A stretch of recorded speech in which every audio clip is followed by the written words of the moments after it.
यूनिमॉन्स, आप सभी लोगों की आजकल आ रही है बहुत सारी क्वेरीज बहुत सारी चीजों से रिलेटेड, और हम लोग कोशिश करते हैं कि आप लोगों के लिए हर क्वेरी डिटेल वीडियो लेकर आए जिससे आपकी हर क्वेरी सॉल्व हो जाए। ठीक है, आपको कोई भी डाउट ना रहे उस सब्जेक्ट से रिलेटेड। और सबसे ज्यादा क्वेरीज किससे रिलेटेड आती है? फीस से, कि भाई हमारी फीस वगैरह है तो वो हमें कैसे हमें सबमिट करनी है, किस पोर्टल से जाना है, और अगर हमारी फीस मान लीजिए नहीं सबमिट हो पाई, अकाउंट से पैसे कट गए हैं, तो उसके बाद हमें क्या स्टेप्स लेने चाहिए।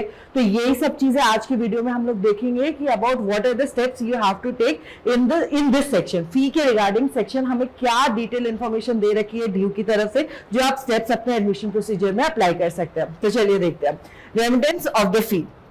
ठीक है, first is saying admission of the candidate will be deemed confirmed only after the successful realisation of the admission फी।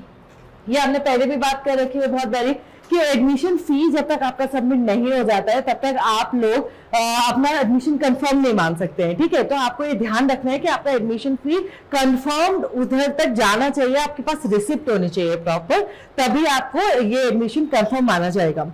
उसके बाद कह रहे हैं the admission fee must be paid only through candidates dashboard. ठीक है, आपको ये नहीं करना है कि आप किसी और मीडियम से अपना फी दे रहे हैं, मतलब भेज रहे हैं कॉलेज को। उसमें स्पेसिफिकली ये बताया है कि आपका जो डैशबोर्ड है उस पर लॉग इन कीजिए और वहां पे जो फी पेमेंट का ऑप्शन है वहां पे जाइए, क्लिक करिए और अपना फी पेमेंट करिए। Next is if the admission fee is not successfully remitted within the stipulated time, the admission will not be considered complete under any circumstances. ठीक है, आपने मान लीजिए सारे प्रोसीजर्स फॉलो कर लिए अच्छी तरह, एक स्टेप बाय स्टेप वो करा, और फिर आपने एडमिशन फी पे नहीं करी या फिर फी पे करी लेकिन उस चीज पर ध्यान नहीं दिया कि आपका फी पेमेंट फुल हो चुका है, आपके पास रिसीट है उस चीज की, तब तक आपका एडमिशन कंफर्म नहीं माना जाएगा। तो प्लीज ये गलती मत कीजिए कि आपके पास कंफर्मेशन ना हो कि आपका एडमिशन हो गया है या नहीं हुआ है। ठीक है, क्योंकि बहुत इंपॉर्टेंट चीजें हैं। For all the payments candidate should use any of this payment modes, जैसे कि है नेट बैंकिंग, ठीक है, डेबिट कार्ड का ऑप्शन है आपके पास, क्रेडिट कार्ड का है और यूपीआई का है। ये चारों बहुत ही ज्यादा आजकल के मतलब पेमेंट गेटवेज के थ्रू ये सारे हो रहे हैं, सभी लोग ऑलमोस्ट फेमिलियर्स होते हैं कि इन सब चीजों से कैसे पेमेंट होनी चाहिए। तो आप इन सब चीजों का गेटवेज का इस्तेमाल कीजिए और अपनी फी पेमेंट अच्छी तरह कीजिए। नेक्स्ट बता रही हूँ वर्चुअल वॉलेट के बारे में। ठीक है, वर्चुअल वॉलेट में कह रहे हैं कि upon the successful remittance of the admission fee a virtual wallet will be created for the candidate. जितना भी फी आपको बोला गया होगा आप उतना उसमें डाल देंगे वॉलेट में, उसके बाद आपका अकाउंट बन जाएगा, वर्चुअल वॉलेट बन जाएगा और आपका कैंडिडेट के नाम से सेव हो जाएगा। ठीक है, उसके बाद कह रहे हैं in case a candidate gets upgraded and the admission fee of the upgraded seat is more than the amount in the virtual wallet of the candidate, ठीक है, तो she or he will have to pay the differential amount within the stipulated time। ये point क्या कह रहा है हमारा? ये कह रहा है कि आपके वर्चुअल वॉलेट में आ गए हैं एक बारी पैसे, अब आपने अपग्रेड के लिए कोई सीट डाला है, तो अगर आपका अपग्रेड का सीट मतलब मोर ज्यादा है, अगर जो आपने पे करा है अभी अमाउंट उससे ज्यादा अगर मांग रहा है वो, तो आपको क्या करना पड़ेगा? एडिशन करना पड़ेगा। वो डिफरेंस जो अमाउंट का होगा वो आपको पे करना होगा। ठीक है, वो भी स्टिपुलेटेड टाइम के अंदर, जो भी वो आपको टाइम प्रोवाइड करेंगे। ठीक है, यूनिवर्सिटी आपको टाइम प्रोवाइड करेगा और करेगा आपको प्रोवाइड अमाउंट। उन दोनों को देखना है आपको ध्यान से और फिर उसी हिसाब से सबमिट कर देना है अपना एडमिशन कंफर्म करने के लिए। Next is in case of the admission fee of the upgraded seat is less. ठीक है, पहले क्या बता रहा था? मोर के बारे में बता रहा था, अब बता रहे हैं लेस के बारे में कि less than the amount in the virtual wallet of the candidate it will be auto debited upon receiving approval from the college. ठीक है, जैसे ही आपको कॉलेज में अप्रूवल मिल जाएगा तो आपका जो वर्चुअल वॉलेट है उससे अमाउंट हो जाएगा डिडक्ट अपने आप और डिफरेंस आपको पे कर दिया जाएगा बाद में। ठीक है, वापस आपके बैंक अकाउंट में आ जाएगा। तो मोर और लेस की बात होगी हमारी कि भाई हम जितना एडमिशन फी पे करा है तो हमारा कैसे एडजस्टमेंट होगा, इसके बारे में मैंने आपको बता दिया।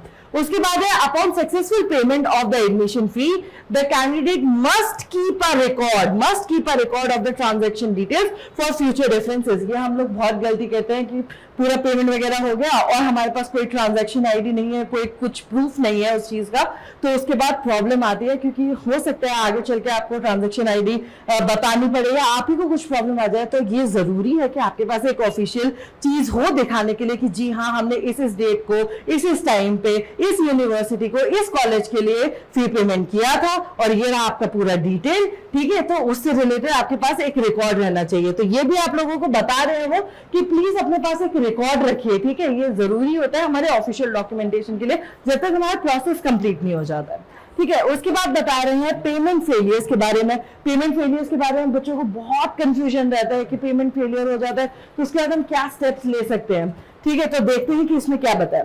In the likely case of the payment failure related issues, if the amount is not deducted from the account, the candidate must try paying again before the payment deadline. Payment की एक डेडलाइन दी जाती है आपको, उससे पहले अगर आपका amount deduct नहीं हुआ है आपके अकाउंट से तो आप प्लीज फिर से ट्राई कीजिए, अपने अकाउंट में जाइए और फिर से ट्राई कीजिए पे करने के लिए, ठीक है। ये तो था आपका फर्स्ट स्टेप, अगर आपका अमाउंट डिडक्ट नहीं हुआ है तो। नेक्स्ट कह रहे हैं candidate must ensure a stable internet connection is used on making the online payment, ठीक है। आपको एक स्टेबल इंटरनेट कनेक्शन, ये सब चीजें मतलब हो सकता है इंटरनेट कनेक्शन जब आपका पुअर होता है तो आपका बीच में ही ऑफलाइन चला जाता है तो पेमेंट डिडक्ट हुआ नहीं हुआ उसमें प्रॉब्लम आ जाती है, ठीक है। तो आपको एक स्टेबल इंटरनेट ऑनलाइन का वो रखना है, पहले पेमेंट करने से पहले आपको ध्यान रखना है कि आपका एक स्टेबल कनेक्शन होना चाहिए ताकि आपको कोई प्रॉब्लम ना हो इस चीज से related. Next is candidate must use the correct credentials to make the successful payment, ठीक है। ये आपका बहुत इशू रहता है कि क्रेडेंशियल्स अगर आप सही नहीं पे करेंगे तो मान लीजिए किसी और के लिए पेमेंट ना हो जाए या फिर आपका ही एक्सेप्ट नहीं करेगा वो, अगर आप क्रेडेंशियल्स ठीक से फिल इन नहीं करेंगे तो आपका पेमेंट वो एक्सेप्ट नहीं करेगा, या फिर आप बाद में डिनाई कर देंगे कि भाई आपके लिए ये आपके क्रेडेंशियल्स पे नहीं पे हुआ है। तो ये आपको ध्यान रखना है कि आप सही क्रेडेंशियल्स उसमें भरे जो वो डिमांड कर रहा है यूनिवर्सिटी, उसी तरीके से आप लोग अपना फिल इन करें फॉर्म, ठीक है। नेक्स्ट बता रहे हैं if the amount is deducted, अगर आपके अकाउंट में से अमाउंट हो गया है deduct but the notification is not received, अब नोटिफिकेशन यूनिवर्सिटी के पास नहीं आया, ठीक है। The candidate may see confirmation from his or her source bank. पहले क्या करेंगे आप लोग, अगर अमाउंट डिडक्ट हो गया और यूनिवर्सिटी की तरफ से आपको नोटिफिकेशन नहीं आया है कि आपका अमाउंट मतलब फी पेमेंट हो गया तो आप पहले अपने सोर्स बैंक के पास जाएंगे, देखेंगे, चेक करेंगे कि आपका अकाउंट में से अमाउंट डिडक्ट हो गया है या नहीं, ये कंफर्म कर लिया आपने।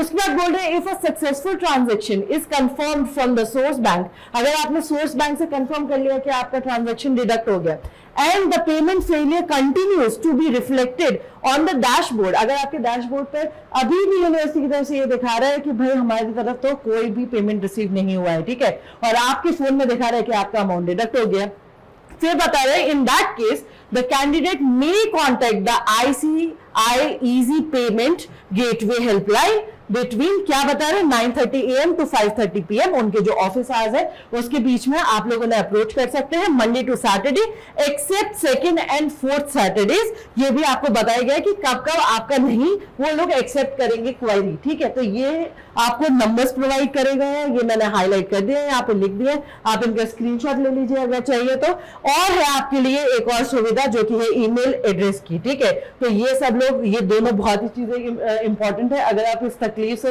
मतलब आपको अगर ये प्रॉब्लम है तो फिर आप इन दोनों चीजों से एड्रेस कर सकते हैं अपने प्रॉब्लम, अगर आपके साथ ऐसा हो गया है कि पेमेंट डिडक्ट हो गया है और रिफ्लेक्ट नहीं कर रहा है तो। Next is for queries related to the payment, please use the standard format given below. अगर आपका मतलब क्वेरी है और कोई तो आपको ऐसे ही सबमिट नहीं कर देना है कि आप कैसे भी सबमिट कर रहे हैं अपनी क्वेरी, एक डिटेल फॉर्मेट दिया गया है जिसको फॉलो करके ही आप लोग अपनी क्वेरी सबमिट कर सकते हैं, ठीक है।